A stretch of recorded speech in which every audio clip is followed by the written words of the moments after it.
attaqué.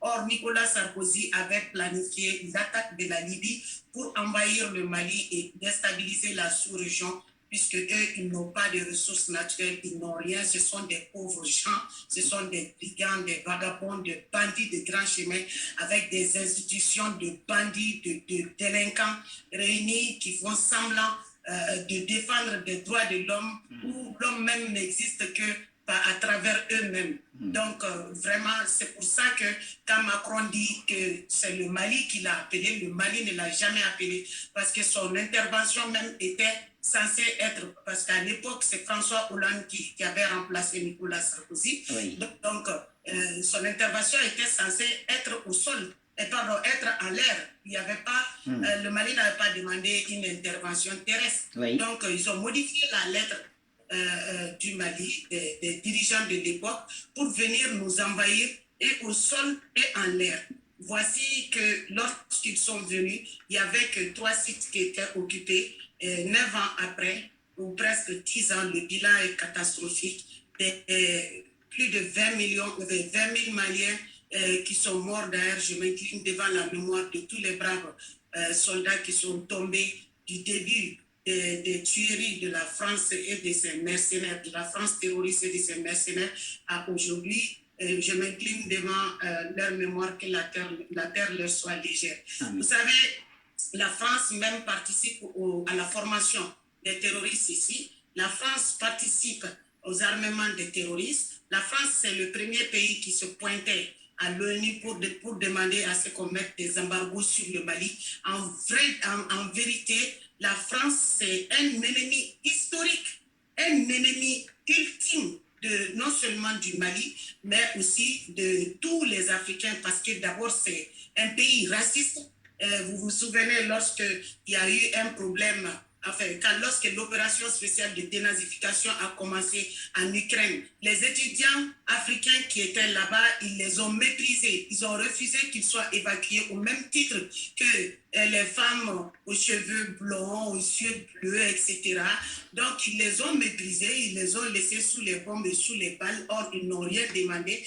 Et ceux qui ont pu partir en France, Emmanuel Macron a fait sortir un communiqué comme quoi le 20 mai passé, il allait tous les expulser pour les renvoyer encore en Ukraine. Et c'est ce même prétentieux menteur de Macron qui vient se balader, se pavaner en Afrique pour nous donner des leçons et nous traitant d'hypocrites par-ci, par-là, indexant le Mali, indexant la Russie pour dire que dans sa propagande, que les Russes avec lesquels nous collaborons ici sont des mercenaires. Mais c'est quoi le travail de la France?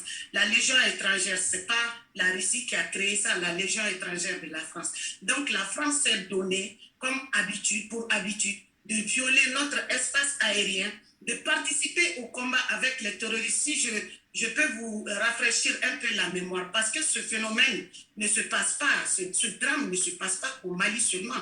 Vous vous souvenez quand Damiba avait pris le pouvoir quelques jours plus tard et que l'armée avait été attaquée, quand l'armée du Burkina Faso a riposté, ils ont tué, je pense, 3 ou 4 terroristes français. Donc, la France n'a aucune leçon à nous donner. Il est temps que la France paye pour tout ce qu'elle est en train de faire contre le peuple malien. Quand elle se lève, elle se vante de 50 combien soldats morts, mais morts dans quelles circonstances? C'est faux, ils ne sont pas morts pour le Mali, ils ne sont jamais morts pour l'Afrique, ni pour rien. C'est eux-mêmes qui assassinent leurs militaires pour justifier leur présence sur notre sol. Donc, vraiment, ce sont des mercenaires qui sont utilisés contre nos ressources, contre nos populations, et ils profitent de la misère qu'ils créent ici à travers le franc CFA pour acheter les jeunes qui n'ont pas de travail, pour les armer. Et d'ailleurs, les armes qui sont ici, qui circulent, c'est qui les donne aux terroristes? C'est bien la France et ces mêmes gens, ces mêmes bandits de l'OTAN. Donc l'ONU, c'est une organisation terroriste. La France est confrontée à ses propres démons qu'elle a créés. Donc elle ne pensait pas que le pouvoir, l'État malien allait faire, parce que eux, c'est pas des gens qui respectent même les institutions qu'ils ont créées. parce que ça a été créé, eux, c'est des impérialistes, ils se mettent au-dessus des institutions. En faire une arme pour combattre les autres avec ou pour détruire les autres avec, mais ils ne se soumettent pas à cette institution. L'essentiel aujourd'hui est que la France est démasquée. Voilà, je vais m'arrêter là. Je vous enverrai le lien. Bouya! Aujourd'hui, nous sommes donc le 22 août 2022. 40 ans que je suis en France. C'est l'anniversaire aujourd'hui parce que je suis rentré dans ce pays. C'était le 22 août 1982. Bon, voilà. Donc aujourd'hui, exceptionnellement, anniversaire de présence sur le territoire français. Bon, explication. Là, vous venez d'écouter Amina Fofana, la lionne indomptable du Mali, la patriote, la panafricaine, voilà, qui ne mâche pas ses mots. Et quand je l'observe, quand je l'écoute, je dis, voilà, qui s'y ressemble, ça semble. Parce qu'elle, elle me parle, très clairement. Et puis, il y a elle et le frère patriote panafricain aussi, Issa Diawara, tous les deux. Alors, les autres, évidemment, il y a beaucoup de frères et sœurs qui interviennent comme ça, comme nous autres. Sauf que je ne comprends pas toujours parce qu'ils parlent en bambara et tout, mais toujours dit qu'on est ensemble parce qu'on partage les mêmes idéaux. C'est ça, libérer l'Afrique, faire de manière à ce que, enfin, au XXIe siècle, les pays africains puissent obtenir définitivement leur indépendance et leur souveraineté. Que les richesses qui appartiennent aux Africains, eh bien, les Africains soient les destinataires premiers et que les miettes, qu'on les donne aux autres. Or, ce qui se passe, c'est que depuis des siècles, c'est le contraire qui se produit. Est-ce que vous trouvez ça normal? Bouya, on est parti. Donc, l'actualité est très riche. Mais pourquoi? Mais parce que les dirigeants maliens, ils sont en train de faire des démonstrations de force aux yeux du monde que, en fait, l'Africain, eh ben, il n'a pas de leçons à recevoir. Au contraire, c'est lui qui doit donner des leçons. Parce que longtemps, la France a confisqué la liberté des Africains et elle entend perpétuer. Et c'est la raison pour laquelle la nouvelle génération lui dit, c'est terminé, game is over. Les jeux sont terminés maintenant, on va mettre les cartes sur table, on va faire preuve de transparence et on va vous donner des leçons. Vous allez vous asseoir par terre et on va vous les donner des leçons parce que vous en avez besoin. Je dis, ces gens ont l'apparence d'êtres humains, mais ce ne sont pas des êtres humains. Suivez mon regard. Donc, ce qui se passe, c'est quoi? C'est qu'au fond, d'abord, je tiens à féliciter le frère Abdoulaye Maïga, qui vient d'être nommé depuis le dimanche soir Premier ministre par intérim. Hein. Et puis, je souhaite aussi, surtout, un prompt rétablissement au Premier ministre Choguel Maïga, qui est actuellement en train de se reposer sur les recommandations de son médecin. Voilà. Hein. Prompt rétablissement à ce grand homme, à ce grand monsieur, voilà, qui... comment dire, est très brillant, hein, qui est un homme d'expérience et qui est redouté par la France-Afrique et par, comment dire, tous les zozos, hein, voilà, les aliénés, les complexés, les corrompus, hein, et puis les adeptes les néo-nazis, voilà, c'est ça, hein, de cette zone-là, la zone France-CFA. Soyons d'accord. Donc, pour poursuivre, c'est quoi? C'est que le ministre des Affaires étrangères, M. Abdoulaye Diop, a saisi donc le Conseil de sécurité, tout simplement pour expliquer que la France a violé depuis plusieurs mois hein, l'espace aérien malien, et pas seulement, et elle collecte des informations qu'elle donne aux soi-disant terroristes. Voilà, donc la responsabilité de la France est engagée devant le Conseil de sécurité là-bas aux Nations Unies.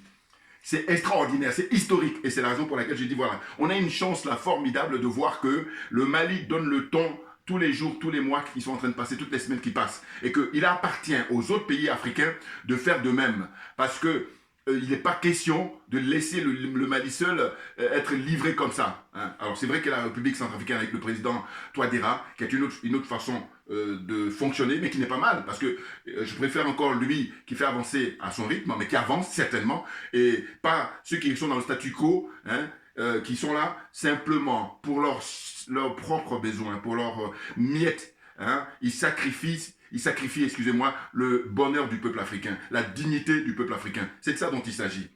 Vous comprenez?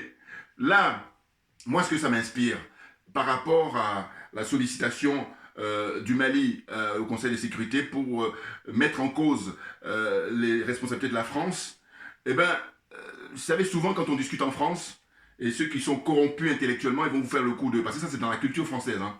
Ils disent quoi? Il n'y a pas qu'une vérité, il y a des vérités. Mais pour moi, ça n'a pas de sens. Pourquoi? Mais parce que cet exemple-là montre bien. En réalité, qu'est-ce que ça veut dire? Vous savez, les Maliens, les dirigeants maliens actuels, ils détiennent des preuves concrètes. Hein? Parce que c'est du très lourd. Hein? Pour aller devant le Conseil de sécurité, il faut avoir des preuves sérieuses. Parce que vous remettez en cause votre crédibilité. Et c'est la raison pour laquelle ils ont pris du temps pour collecter toutes les informations nécessaires avec le concours, avec l'aide de la Russie, vous voyez, et de l'Algérie, surtout de la Russie, pour pouvoir monter au créneau pour dire, voilà. Maintenant, dorénavant, vous êtes informés, nous demandons à ce que la France puisse s'expliquer sur ces faits-là. Parce que nous avons pris la France la main dans le sac. Le fait qu'elle collecte les informations et puis elle fait de l'entrave. Quand l'armée malienne veut essayer de se déployer pour aller combattre justement les djihadistes, elle fait de l'entrave pour les empêcher. Et depuis des mois que ça traîne. Vous comprenez? Donc, le Mali va se voir obligé d'être dans une posture de légitime défense. Parce que tout le monde est maintenant informé, tout le monde est maintenant averti. Donc on ne pourra pas le reprocher au Mali de faire quoi que ce soit, si ce n'est simplement que la légitime défense en matière de droit, tout le monde sait, enfin ceux qui sont avertis savent ce que ça veut dire. Voilà, c'est-à-dire que quand vous êtes en position de survie, vous êtes légitimement en droit de vous défendre. Parce que c'est naturel, voilà, d'une certaine façon. Vous comprenez? Donc, ce que je disais tout à l'heure par rapport à une vérité ou des vérités, j'ai dit non, mais je m'inscris en faux parce que ces gens-là, c'est la tendance naturelle à embrouiller les gens. Au fond, c'est quoi? C'est de dire, mais quand le Mali collecte les informations avec toutes les preuves qu'ils ont et qu'ils déposent devant le bureau de l'ONU, devant le bureau du Conseil de sécurité, eh bien, c'est la vérité. Pourquoi? Parce que maintenant, il appartient à la France de faire la démonstration du contraire. Or, ce qu'ils vont faire, eh bien, ils vont faire diversion. Vous savez, ça commence par quoi? Mais ça commence par la réponse qui est apportée, pas par un politique. Parce que là, pour le coup, devant le Conseil de sécurité, c'est le ministre des Affaires étrangères, Abdoulaye Diop, qui intervient là-bas. Et donc, ce qu'on attendait, c'était plutôt que ce soit le ministre des Affaires étrangères actuel de France qui fasse de même. Voilà. Or là, c'est, un militaire, un officier qui répond. Donc, ça montre déjà, et en plus, quand ils ont répondu, ils n'ont pas répondu immédiatement. Ils ont laissé passer 24 ou 48 heures. Voilà. Alors que compte tenu de l'importance des critiques, compte tenu de l'importance des invectives, c'est-à-dire que les reproches ou en tout cas les accusations portées par l'État malien, la France doit rapidement répondre et sérieusement, et non pas essayer de, comme d'habitude, faire de la distraction, faire de la diversion. Vous comprenez? Bon, donc je crois avoir répondu là pour dire que la vérité, elle est ce qu'elle est, et non pas nous embrouiller pour dire qu'il y a des vérités. Parce qu'évidemment, c'est vrai que la France va dire qu'elle a ses vérités, mais est-ce que les vérités de la France sont... vous appelez ça des vérités? Non, la France, c'est du mensonge. Voilà, c'est la raison pour laquelle je dis, il faut arrêter dans la culture française de nous embrouiller, et beaucoup de frères sont entraînés là-dedans, et ils commencent à prendre ils prennent ces habitudes-là, comme ça, de paresse intellectuelle, et de dire, oui, il y a des vérités. Non, il y a une seule vérité. Là, je vous dis cet exemple-là, voilà, c'est ça comment j'appelle. Parce que la vérité s'oppose au mensonge. Je dis quoi? Je dis, bon voilà. Je l'ai rappelé dans d'autres vidéos, j'ai dit, mais c'est marrant, ces mêmes personnes qui vont vous dire qu'il y a plusieurs vérités, mais quand on parle de mensonges, là, ils ne disent pas qu'il y a plusieurs mensonges. Voilà, et ça, c'est mon bon sens qui parle. Bouillard, vous voyez? Voilà, je dis non, moi, concours d'honnêteté intellectuelle. Concours d'honnêteté intellectuelle. Voilà. Il y en a beaucoup qui sont avec des doctorats, avec des ingénieurs de je ne sais quoi encore, mais dès lors qu'il s'agit de se montrer intègre, il s'agit de se montrer, honnête, il n'y a plus personne. Parce que la moralité, l'intégrité morale, ils sont très très loin. Ils sont corrompus intellectuellement, bien entendu. Vous voyez? Donc il faut arrêter avec ces histoires de il y a plusieurs vérités. Non, il y a une seule vérité. Parce qu'il y a un seul mensonge. Voilà. Moi, il y a une logique comme ça que je n'arrive pas à comprendre. Ah oui, j'ai observé, parce que j'ai beaucoup écouté les gens, puis après j'analyse. Je dis, les mêmes personnes, vous les prenez dans des discussions, ils vont vous dire, oui, mais il y a votre vérité. Mais par contre, dès qu'on dénonce la vérité, le mensonge de quelqu'un, jamais j'ai entendu dire, oui, il y a plusieurs mensonges. Non. Donc, soyons sérieux. Et moi, je me veux sérieux. Vous comprenez? Et je refuse qu'on insulte mon intelligence, puisque je vous dis que les dirigeants français, l'élite française insulte l'intelligence des Africains depuis des siècles, et ils entendaient perpétuer. Sauf qu'avec Assimi Goïta, avec le président Touadéra, et beaucoup d'autres, nous autres, les panafricains, on a dit c'est terminé. Voilà. Et puis le fait que le Conseil de sécurité soit saisi, c'est la démonstration la plus forte et historique que la France a perdu définitivement son hégémonie par rapport à l'emprise qu'elle a sur ces pays-là depuis des siècles. Les choses sont claires. Et donc, pour enchaîner, je dis quoi? Je dis, mais là, c'est le Mali qui, dorénavant, doit prendre la place au Conseil de sécurité de la France. Parce que la France, depuis fort longtemps, elle se joue les porte-paroles en infantilisant les pays africains. Parce que c'est de ça dont il s'agit, bien entendu. C'est grâce aux Africains que la France, elle a sa place là-bas. Regardez, historiquement, quand la guerre est terminée, vous avez eu autour des tables qui? Vous avez autour des tables Churchill, le premier ministre anglais, vous avez, les Américains, et puis, qui d'autre? Vous avez les Russes, voilà. Mais il n'y avait pas la France. Et non, ils n'étaient pas invités. Ce qui les a sauvés, ce sont les colonies dont elles disposent. Et à un moment donné, au lieu d'essayer de mettre les pendules à l'heure, au lieu d'essayer d'être, de vivre avec son temps, non. La confiture est tellement bonne qu'elle n'entend pas raison. Et donc, ce sont les dirigeants maliens qui sont en train de lui faire entendre raison. Lui donner des cours, de politique, sciences politiques, des cours de droit.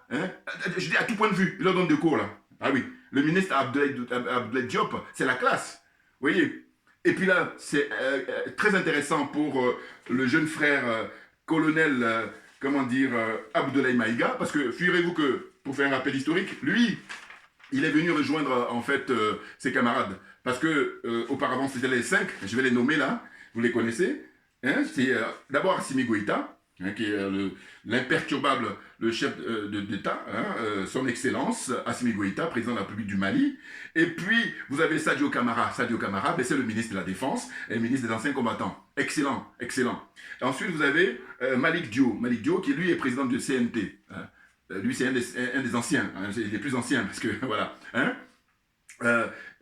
Donc le CNT, c'est le Parlement de transition, d'une certaine façon. Voilà. Hein? Et vous avez Ismaël Ouagé, hein, ministre de la Réconciliation, hein, qui travaille là pour réconcilier toute la composante de la société malienne. Extraordinaire, il a beaucoup de boulot. Ensuite, il y a Modibo Koné. Modibo Koné, c'est le ministre de l'Intérieur, directeur général de la sécurité d'État. Et ce qu'on a observé, c'est quoi? C'est que, en fait, lorsqu'il y a eu le premier renversement de IBK, quand je dis premier renversement, en tout cas, quand IBK a été renversé, il y a eu un premier gouvernement dirigé par, comment on appelle ça, il y a eu Premier ministre Mokhtar et puis l'autre, comment dire, président. Voilà. Sauf que eux, les France-Africains, les aliénés, les complexés, les corrompus, ils passaient leur temps à à rendre des comptes à la France. Et c'est ainsi que, heureusement, qu'ils ont été surveillés par les colonels. Et donc, parce qu'ils ont voulu évincer hein, deux personnes déjà. Hein, c'était Sadio Kamara, ministre de la Défense, et puis Modibo Koné, ministre de l'Intérieur. Voilà. Et les colonels, ils ont dit non, il est hors de question. C'est pour ça que, allez, ils ont dit du balai. Voilà. Et quand ils ont pris les choses en main maintenant, ils ont rétabli hein, ces deux personnalités-là.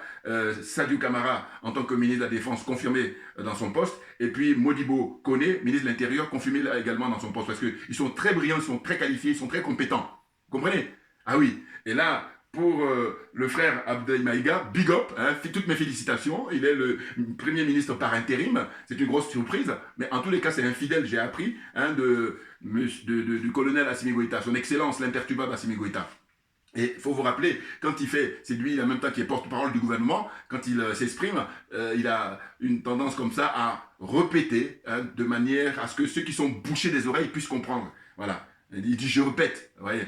Donc, ils sont des gens libres, ils sont des gens qui ne sont pas aliénés, ils ne sont pas complexés, je répète encore, et ils ne sont pas corrompus. Voilà. Et c'est ça qui fait leur force.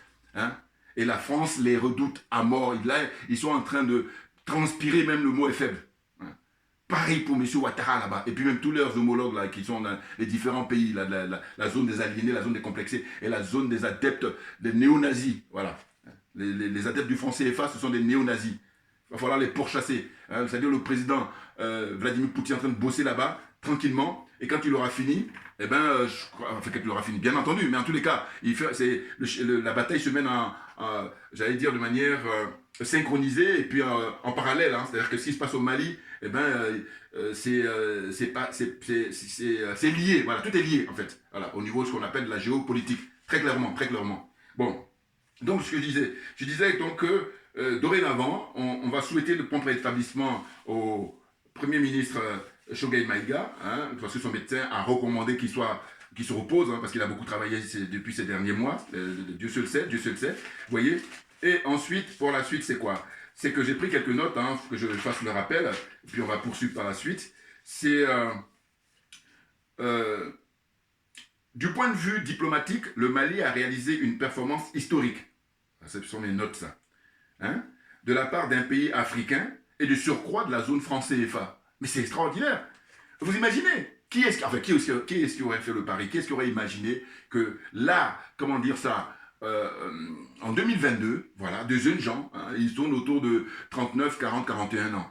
Ils donnent des leçons au monde entier et surtout à l'Afrique entière et à la France en particulier. Soyons d'accord. Hein. Ils leur font comprendre que c'est terminé. Ce manège-là a assez duré. Il y a eu beaucoup trop de sacrifices, les vies humaines africaines perdues. Et quand je dis que la France, elle est ingrate vis-à-vis de l'Afrique, c'est un euphémisme. C'est-à-dire que le mot est très faible. Trouvez un mot beaucoup plus fort. Vous voyez? Et vous allez observer derrière le big up que je fais au peuple malien. C'est-à-dire que auparavant le drapeau, vous l'avez vu, je l'avais mal disposé. C'était l'enthousiasme en réalité. Et puis les frères m'ont fait le rappel tout de suite. Et voilà, donc je t'ai corrigé là. Donc regardez, vous voyez, donc c'est le drapeau malien. Hein, tout un symbole, tout un symbole. Vous comprenez? Voilà, donc je dis toujours que ce sont les mémoires, pour ne pas dire la mémoire de Modibo Keïta, et puis aussi les dévanciers, hein, parce que c'est un pays dont l'histoire est très forte. Hein, très clairement. Ceux qui ne connaissent pas ou qui ne réalisent pas, eh bien, ça vient de loin, le combat que mènent actuellement les colonels. Et là, on n'est jamais trop bien servi que par soi-même. Parce qu'en réalité, le constat qu'on fait, c'est quoi? C'est qu'on dit, on veut bien laisser les civils diriger, mais à condition qu'ils soient intègres. Or là, on a en face de nous des corrompus qui ont géré le Mali avec beaucoup, beaucoup d'argent. Et ils ont pris cet argent-là, qu'est-ce qu'ils font? Ils mettent tout ça sur leur compte en banque. Et pendant ce temps-là, eh ben, les jeunes frères qui vont au front, ils meurent comme ça, facilement, facilement. Et puis la population également. Vous comprenez? Donc il est question de demander à la France aujourd'hui le bilan. Le bilan depuis sa présence quand elle a assassiné le guide libyen, le colonel Kadhafi, et puis la suite des événements. Vous voyez, elle a expliqué tout à l'heure, je vous enverrai le lien, la sœur patriote Amina Fofana. Hein. Très grande dame, j'aime beaucoup son franc-parler, bien évidemment. Donc ensuite, qu'est-ce que j'ai dit? J'ai dit que c'est une défaite de la France après celle de Dien Bien Phu. Dien Bien Phu, en fait, ça s'est passé sur les terrains des guerres, hein, là-bas en Asie, en Indochine. Bon, mais je pense que ce qui se passe actuellement là, avec le Mali, eh ben, les dirigeants maliens, ils la jouent très fin. Ils font preuve de l'intelligentsia. En fait, il faut élever hein, l'être humain. Voilà. Ah oui. Parce que là, ils font jouer, pas la force physique. Parce que la France, elle, par contre, elle fait la force physique. Mais sinon, eux, ils font jouer l'intellect.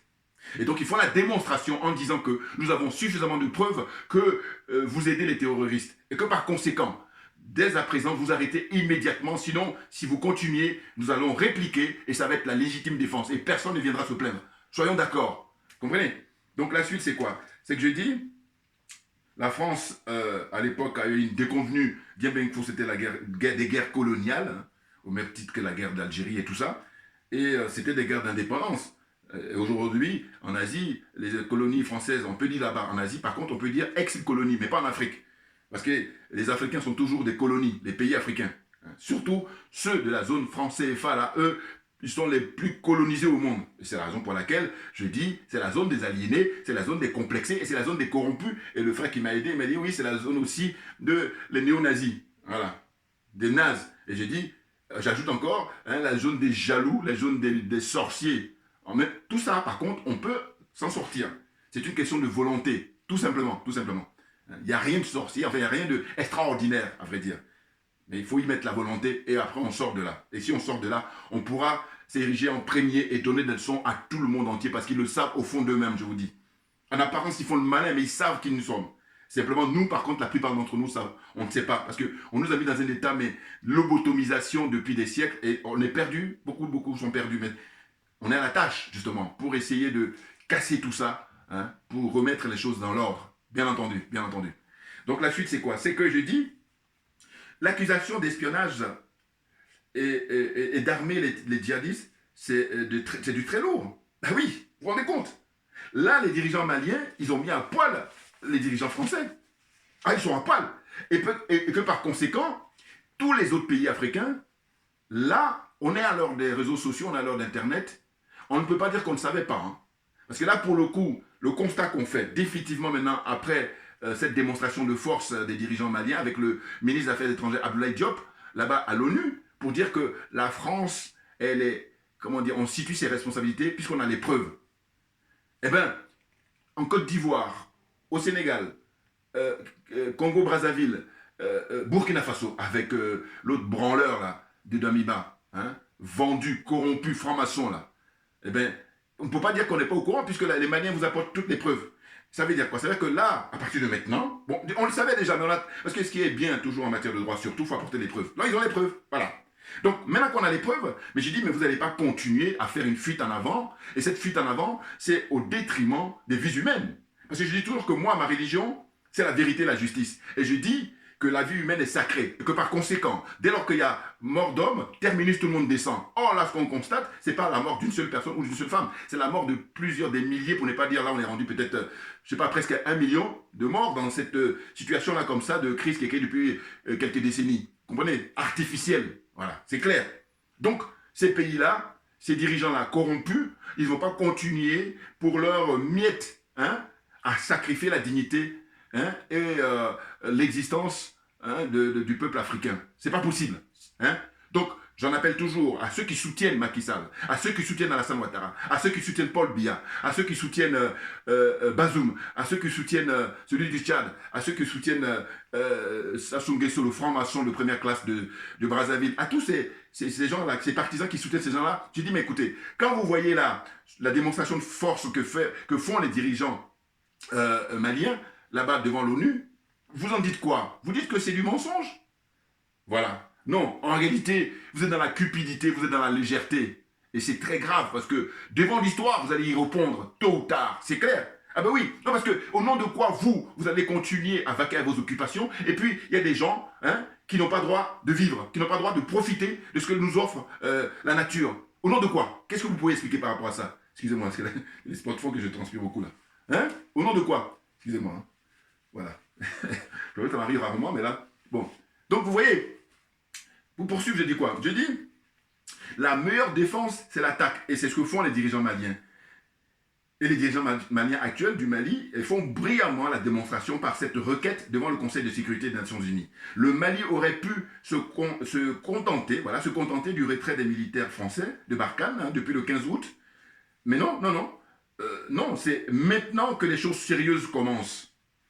Sachez-le, chers frères et sœurs. C'est maintenant que les choses sérieuses commencent. Mais pourquoi? Parce que, étant donné qu'ils disposent des preuves, mais la France ne peut pas se défiler longtemps. Non, très clairement. Parce qu'on a en face de nous des gens très qualifiés. Ils ont été formés, pour certains, en Chine, pour d'autres, parler de Sadio Camara, par exemple, en Russie. Voilà. Hein, ils ne sont pas là dans l'école française, même si c'est vrai qu'il y a quelques-uns, et d'ailleurs tout s'explique parce que c'est colonie française. Mais ce qui est intéressant là, chez les colonels, je vous dis, la plupart, sur les 5, il y en a au moins 3 qui sont formés en Chine. Et puis il y en a 2, ils ont eu des formations en Russie. Voilà, donc ils sont blindés. Et même, eux tous même d'abord, avant de partir en Chine ou en Russie, ils ont été formés au Mali, ils ont été formés en Afrique. Et c'est ça qui fait leur force intérieure et leur force morale. Et leur intégrité. Ah oui, oui, c'est des gens très respectables, je vous dis. Ah oui, oui, des gens exemplaires.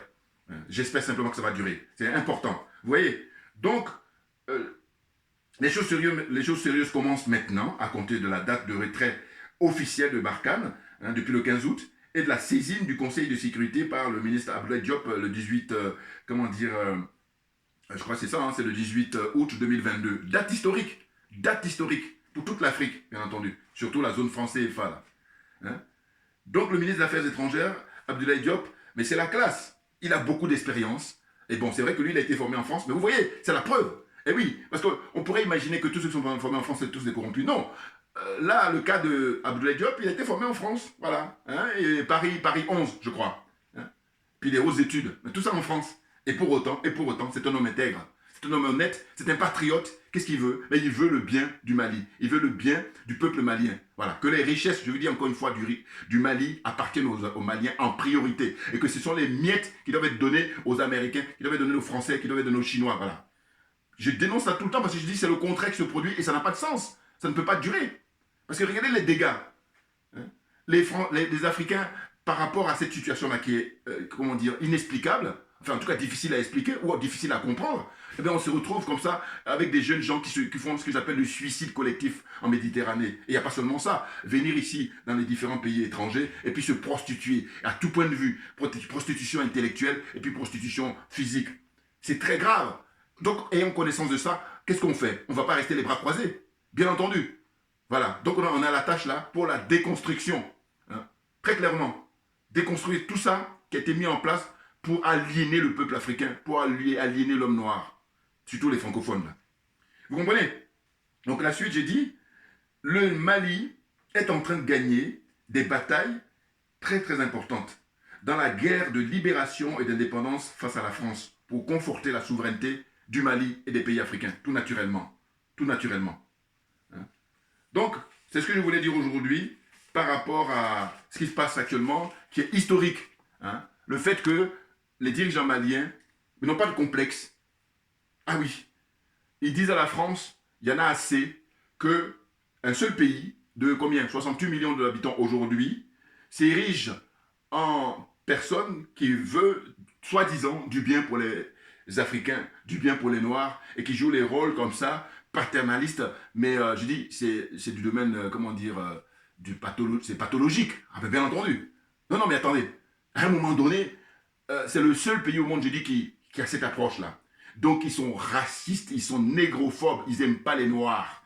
Tout s'explique. Je parle des dirigeants français. Hein, parce que les trollers, là, qui sont malhonnêtes intellectuellement, alors que je passe mon temps à préciser que je m'adresse aux dirigeants français, ce sont eux que je mets en accusation, parce que ce sont eux qui mènent ces politiques-là depuis des décennies, depuis très très longtemps. Hein, mais évidemment, ça ne les arrange pas. Et donc, bon, et puis donc, ça fait, ils sont payés pour ça. Bon, ben écoutez, je vous dis, la pire des choses pour les trollers, c'est l'indifférence. Donc, le fait que vous continuez à regarder mes vidéos, à envoyer vos commentaires, c'est le seul truc que je vais vous demander d'être fair play et de partager mes vidéos. Bouya. Voilà. Donc, là, on va terminer là aujourd'hui par rapport à ce plaisir que nous avons, partagé ce bonheur-là, pour ces batailles-là qui sont en train d'être gagnées en l'espace de 2 ans. Vous voyez, hein, c'est en août 2020 que Ibeka a été renversé par le peuple et que vous allez vous rappeler qu'au Mali, il n'y a pas eu de blessés, encore moins de morts lorsque les militaires ont pris le pouvoir. Faites la comparaison par rapport aux autres pays. Il y a des pays comme ça en Afrique francophone, en Afrique de zone CFA, là, où la plupart des dirigeants sont des civils. Et quand on constate, ben on constate beaucoup de morts à l'occasion des élections. Est-ce que ça a du sens? Et comme dit le frère Issa Diawara, il dit, nous mettons au défi tous les dirigeants là, du monde en général, mais surtout la zone France CFA, qui est capable de réunir plus de 4 millions de personnes pour venir soutenir dans la rue. Mis à part le colonel et les colonels au Mali, mis à part eux, hein, qui est-ce qui est capable aujourd'hui, en 2022, de réunir plus de 4 millions de personnes dans la rue, sorties comme ça pour montrer leur soutien? Il n'y en a pas. Quand bien même chez Alassane Ouattara ou chez je ne sais pas qui encore, Paul Biya ou je ne sais qui encore, Sassou Nguesso, ils vont payer, mais quand bien même ça, il n'y a pas grand monde. Chez Macky Sall, on paye aussi des gens pour venir soutenir. Il n'y a pas grand monde. Voilà. Et c'est la raison pour laquelle ils font qu'une fuite en avant, ils font que de la mascarade, ils font que de l'escroquerie morale. Et après, l'escroquerie matérielle hein, qu'ils donnent aux gens. Hein. Acheter les consciences, c'est ce qu'ils font ces gens-là.